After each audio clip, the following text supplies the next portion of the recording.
A aula pública Ópera Mundi de hoje discute a legalização do aborto. Neste programa, gravado no Bosque do Campus da Unesp em Bauru, quem fala sobre o assunto é Nalu Faria, psicóloga e líder da Marcha Mundial das Mulheres.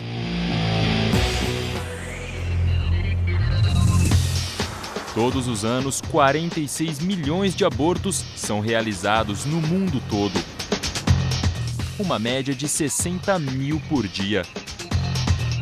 Segundo a Organização Mundial da Saúde, quase a metade dos procedimentos são feitos de forma insegura,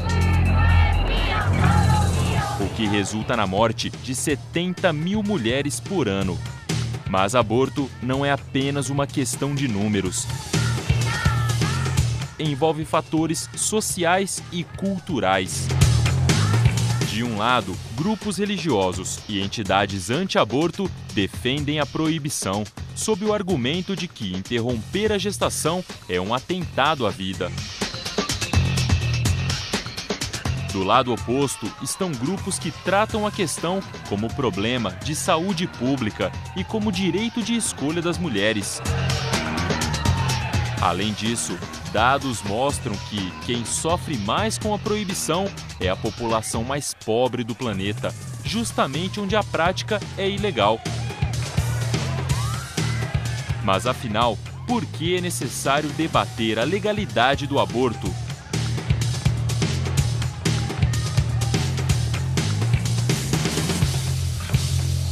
Nós vamos começar essa aula pública justamente tratando do que no movimento feminista, que é o principal setor que defende a legalização do aborto, entende por legalização do aborto. No movimento feminista, e que é incorporado por outros setores, trata-se justamente da descriminalização do aborto e na regulamentação da prática do aborto no serviço público. Isso significa, então, alterar radicalmente a legislação que tem no Brasil hoje, onde o aborto consta do Código Penal. Evidentemente, tem outras posições, mas a posição majoritária no movimento feminista é essa.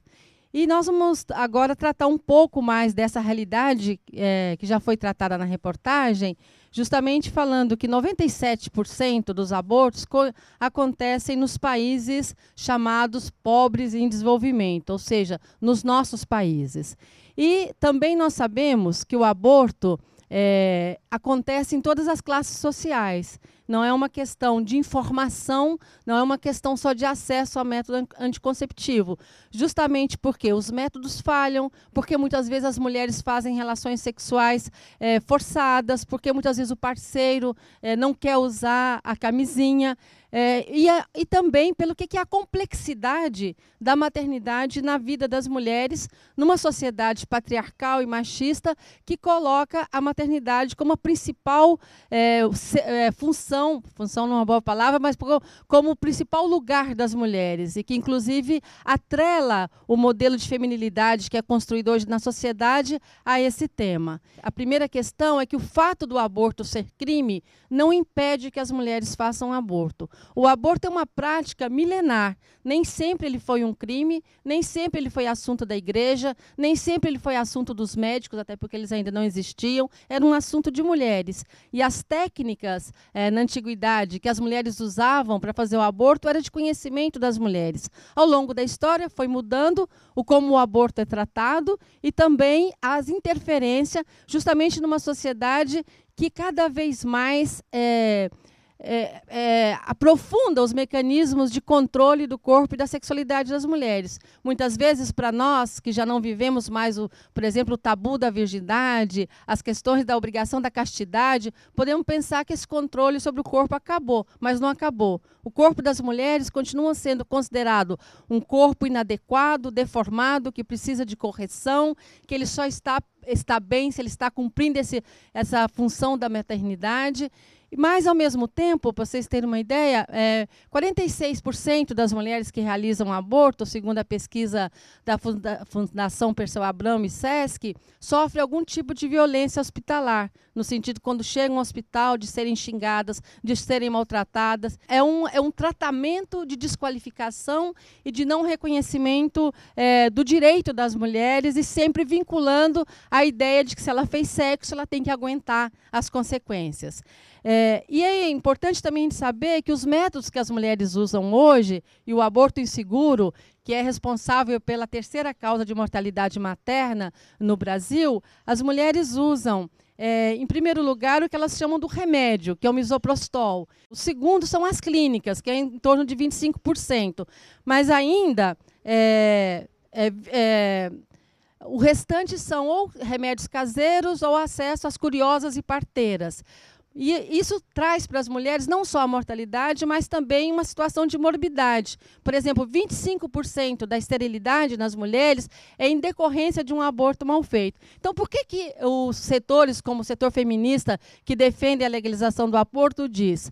Primeiro, isso, que a maternidade não tem que ser tido como um destino em função da biologia das mulheres, que a maternidade tem que ser uma decisão e uma escolha. Ao mesmo tempo que as mulheres também têm direito à sexualidade. E para que as mulheres possam ter direito pleno à sexualidade e ao seu desejo, é claro que nós temos não só que sair da armadilha do que é a norma heterossexual e heteronormativa e, portanto, defender a sexualidade lésbica, mas também para as mulheres que são heterossexuais, o direito de exercer a sua sexualidade separada da reprodução. E, nesse caso, o aborto é fundamental para concretizar essa possibilidade das mulheres do acesso livre à sexualidade, mas não só, também para que as mulheres possam definir o seu projeto de vida independente da maternidade como um destino e que a maternidade seja uma decisão e uma opção.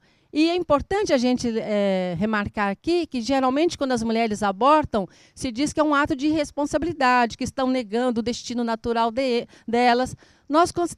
As feministas consideram o contrário, que é justamente quando uma mulher aborta é porque ela se perguntou se ela tem condições, naquele momento, de ser mãe, pelo que significa a maternidade, que é algo para toda a vida, que interfere no conjunto da sua vida, e também como essa gravidez chega, ela tem diferentes repercussões para as mulheres. Hoje, para nós, a legalização do aborto é sim uma questão de saúde pública, é sim uma questão de defesa das mulheres pobres, das mulheres da classe trabalhadora, das mulheres negras, das jovens, das camponesas, que são aquelas que sofrem mais o impacto do aborto inseguro, porque na hipocrisia da nossa sociedade, o mercado resolveu para aquelas que têm dinheiro.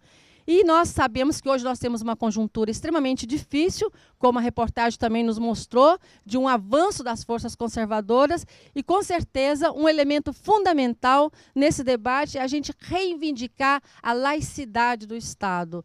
E isso é, inclusive, um princípio básico da República, porque a religião deve ser uma questão de fórum íntimo e nem o Estado, nem os médicos, nem a igreja, nem os homens devem decidir para as mulheres. São as mulheres que devem decidir. Claro que numa relação de casamento, de namoro, se tem uma gravidez, é bom, é desejável que a decisão para um aborto seja compartilhada. Mas se há divergência, se o homem quer e a mulher não quer a gravidez, a decisão tem que ser dela, porque isso é fundamental para a sua autonomia.